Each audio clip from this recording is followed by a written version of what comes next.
Arrow Season 3, Episode 9, The Climb. Now, I just finished watching the episode, and if you watch my Flash review, I mentioned like I was really excited to see this Arrow mid-season finale because he's going up against Ra's al Ghul. It was really cool. I loved the Flash mid-season finale. I was like, so far out of all the shows that I currently watch, I was like, the Flash mid-season finale really had me. And like out of all the, even just the DC shows, I mean, of course, if it's out of all the shows, out of the DC shows, it was Flash yesterday.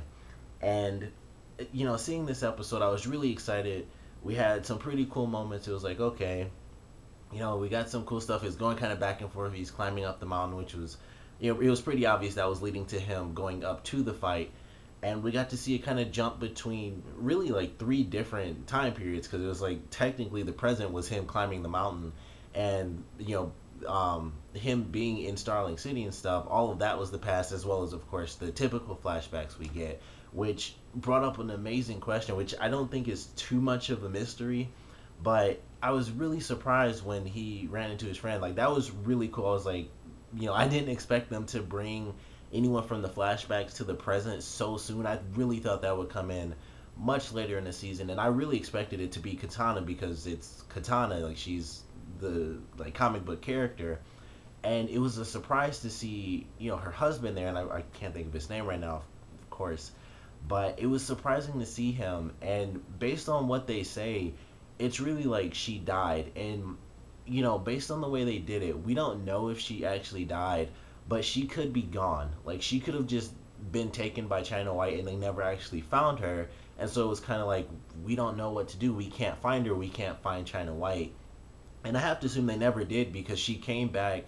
I think it was in like season 1 and maybe like one episode in season 2 she was in there. And Arrow kind of fights her and it's like no big deal. She's like nothing to him at that point when he takes her on.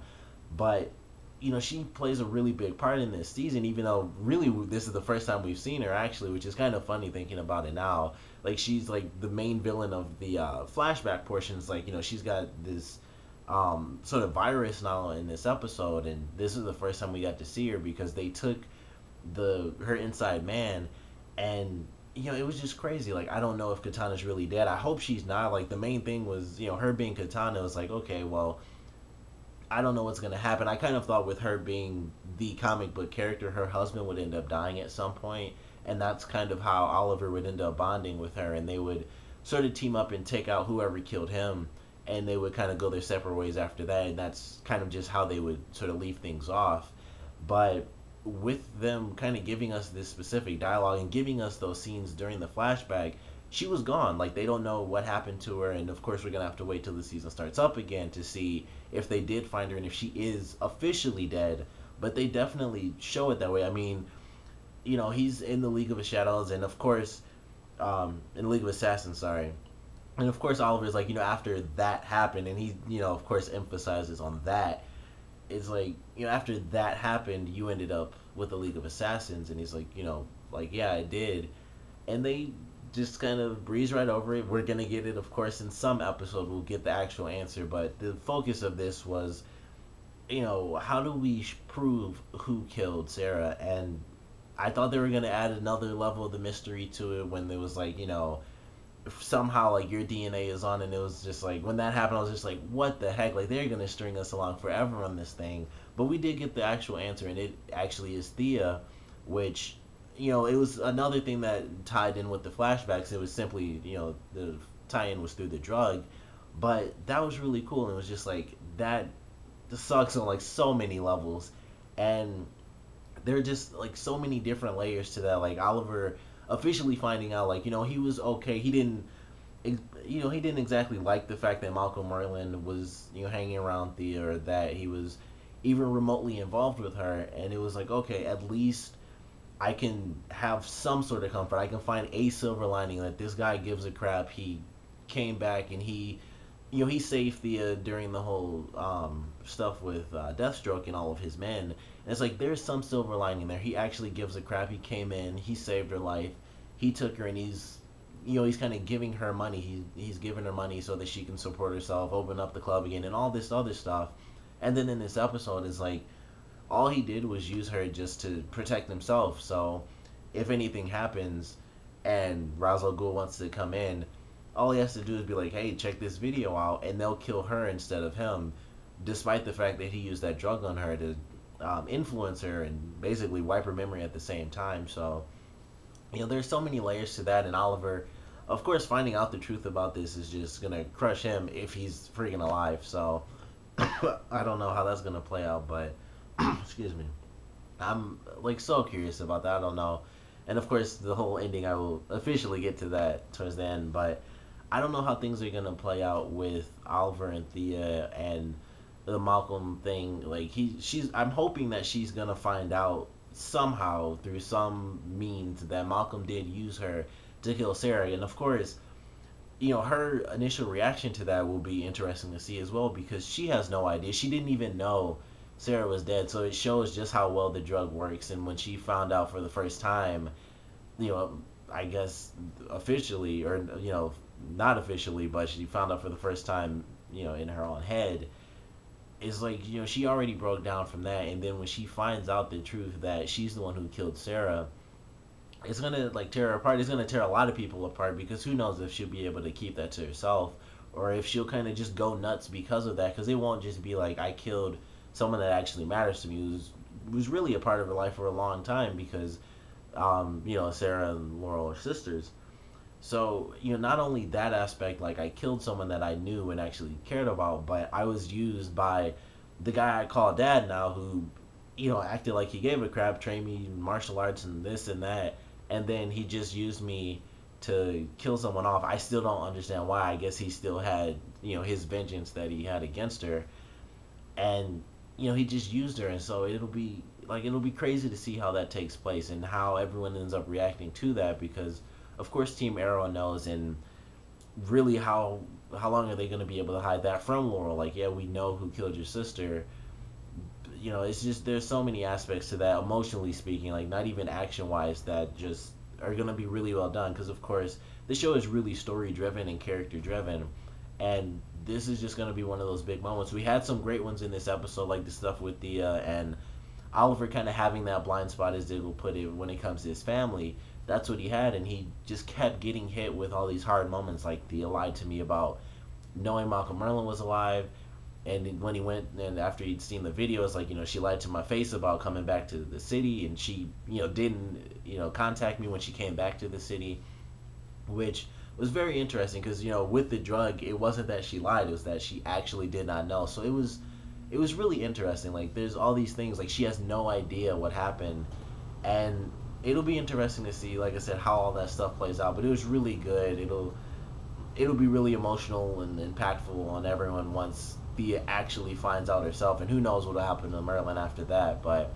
she might go nuts and try to kill him. I mean, I doubt she could, but she might go nuts and try to kill that guy because of what he did to her. So I'm very excited to see that. It was a great moment when Oliver did decide to question her as Arrow, and she actually put out some moves. Like, his face was almost priceless, honestly. Like, she threw the glass and he blocked it, and she's doing a couple hits and stuff like that, and he's he blocks everything, no big deal, and then she takes off and jumps off the balcony to escape, and his face is just like, what the fuck? Like, what just happened here? Like, this wasn't supposed to happen. She was supposed to be scared and give me, and tell me the truth, because I'm the Arrow and not, her brother. And it was just crazy. He just had no idea what to do. He was just stunned. Like, she's not supposed to know how to do that, and she did. And she, jumps off a balcony to the mystery safe zone, and he's just left to ponder what is happening right now. So that was really good.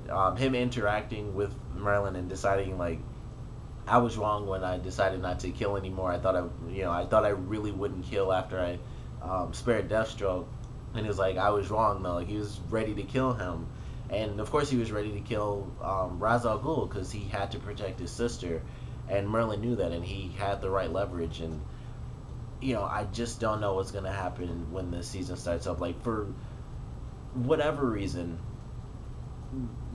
Oliver lost. And, well, the reason is he's not as good as Ra's al Ghul, who is a tiny little thing. Ra's al Ghul does, they basically put it in the dialogue. They just threw the answer right in our faces. He uses the Lazarus pit, so they're gonna talk about that at some point. They have to, because he mentioned that the last person that challenged him, it was like 67 years ago, and it's like, well, you don't even look like you're in your 60s, so it's like, he uses the Lazarus Pit. So I really enjoyed that little, like, they didn't touch on it, but it was like, it's been a long time. Oliver didn't really have any sort of reaction to it. He probably knows, because it's Ra's al Ghul. Everyone kind of knows that secret in the DC universe. Like, he has the Lazarus Pit, and that's kind of, his thing, really. But the fight was amazing to watch. It was really cool, and it was great to watch Oliver. Like, it wasn't, I won't say it was great to watch him lose, but it was a great fight because it was tense, and it was like, how is he going to get out of this? How is he going to somehow turn it around on this guy? And of course, it seemed like at the end he was turning it around. It was like, okay, he's flipping things around. He got both weapons. He kind of hit him. And then Raz, when he did that little block, it was just like, boom, right in the throat. I honestly didn't even see him move his hand. Like, he hit him, and I could have just blinked, and I missed it. And he hit him so hard in the throat, it like threw him all off. He was just like, oh. And after that, it was like, it was game over. And he stabs him, and I just don't know what's gonna happen. I mean, if he stabbed him and then that was it, it would have been insane. But I could easily be like, okay, yeah, something happened. Some random other DC person that we haven't seen yet will just come in, and it'll be like, all right, I'm gonna stitch him up. We're gonna save him. He'll be here for like maybe an episode. They skip a couple of days, or maybe like weeks or something, just in the time frame of that one episode. And by the end, he's back to normal health and he's fine. But when he gets stabbed all the way through, and the guy gets kicked off a mountain, it's kind of hard to know how they're going to write that in where he somehow survives that, because they aren't going to be like, yep, he got stabbed and then he got kicked off a mountain and he died, because they're just going to do that. So I have no idea how it could logically work, and that's why we have good writers writing the show and not people like me, because I would have wrote myself into a corner if I had a guy get stabbed and kicked off a mountain, because I just don't know how they're going to do it. But I can't wait to see it. And this, like, it just couldn't have ended in a better way. Like, the way they did this easily could have been a season finale. Like, I really love what they did with Flash, and like I said, that out of all the shows I've watched so far, that was my favorite mid-season finale, and that could have, I think, been a season finale as well, with some of the just insane stuff they revealed in that episode. But this one, like, when you have, and I think I mentioned this with the Flash versus Arrow, like, 2-night event, I loved the Flash portion. It was really great fan service and all that stuff. And then when they did the Arrow portion, it was really deep and emotional stuff. And I mentioned, like, that's what I really like. If I had to choose, I would choose Arrow, because as much as I love the comedy, as much as I love, watching Flash run with super speed and watching him fight supervillains, I still love those emotional, character-driven moments. And that's what Arrow really does, better than Flash. And I think that's just simply due to the fact that they took this interesting approach where Arrow is much darker than he typically is in the comics. And, it was just really good. Like, I really loved this episode. It's like, without a doubt, I mean, with the way it ended, I don't know how anything could possibly top that for a mid-season finale, because, like I said, you stab a guy and kick him off a mountain and he's your main character. That's without a doubt at the level of having an actual season finale. That could have been it. And, it would have driven people nuts for, like, an entire year waiting to see what the heck happened there. But fortunately, we only have to wait a month. But it's still going to be crazy trying to figure out how the heck is he going to survive this. What did happen with Katana? Will she actually come back and, be alive? And they just could not find her and they lost her. And, after that, they kind of just went their separate ways. And, of course, what's going to happen with Thea and Merlyn and Oliver and that whole little triangle of just lies and emotion and all these different things, because she's really in a bad position where she has no idea that, like, she knows Malcolm Merlyn is this bad guy, but she has no idea that he's so evil that he would use her to escape his blood debt to the League of Assassins. So I just have a ton of questions. Like, I can't wait for this season to start up again. I'm really excited. I had no idea what to expect. I was like, all right, we're gonna get to see Ra's al Ghul fight. Like, it's Ra's al Ghul. It's gonna be epic. And it was a really cool fight. I love the way they did it, where it's just like, it's Oliver, Ra's, Nessa, and then the other guy, can't think of his name at all. And it's just the four of them. It's like, really, I don't think they had like any music maybe until the end, if they had any at all. I don't recall like any music during that scene. They had like really good wide shots where it's like you could just see everything, and plus they were kind of on the edge of the mountain, so there was like just enough space when they shot the scenes where it's like even though they're like right here in the center, you can still see off all the way to the edge of the mountain. Plus, you could see a little bit beyond, so it was nice and cinematic. The fight itself was simplistic, but at the same time very cool because, especially the start when Roz was like, like go ahead, and he has nothing, and he's just like dodging left and right with his arms behind his back even, and he's just moving around, dodging all these swings. It was really cool, and it was interesting to see Oliver not have the upper hand for once. It wasn't like, oh, he got jumped on by a bunch of people, so he lost. It was just this one guy. It's Ra's al Ghul, and he's that good and that deadly. Like, he is really like the deadliest man on earth. So, an amazing, amazing mid-season finale. I can't wait to see how the heck Oliver manages to get out of this. I don't think he's gonna have a nice little, zip line grapple arrow to shoot into a wall or something and swing away. So excited to see how things play out when the season starts up again. Of course, comment below, let me know what you guys thought about this mid-season finale. Your favorite parts, your least favorite parts. Of course, the big question is, how the heck is he going to survive? I think that's the biggest thing. Who's going to save him? If you have any guesses, like if you think it somehow might be Katana, that's honestly like the only thing in my head is that she will come back in this portion to somehow save him, even though that makes absolutely no sense. Like, why would she even be there? So I don't think that makes any sense, but other than that, I can't even think of how he could possibly survive. It's like off in the mountains, it's freezing. If he landed in the water, it's still him knocked out, which they might do. That could, that's really like the only other thing, unless he like, I don't know, like that's it. He'd have to land in the water in order to survive, as far as I'm concerned. But I want to know what you guys think. How is Oliver gonna make it out of this? What are we going to see when the season starts back up? So comment below, let me know, and thanks for watching.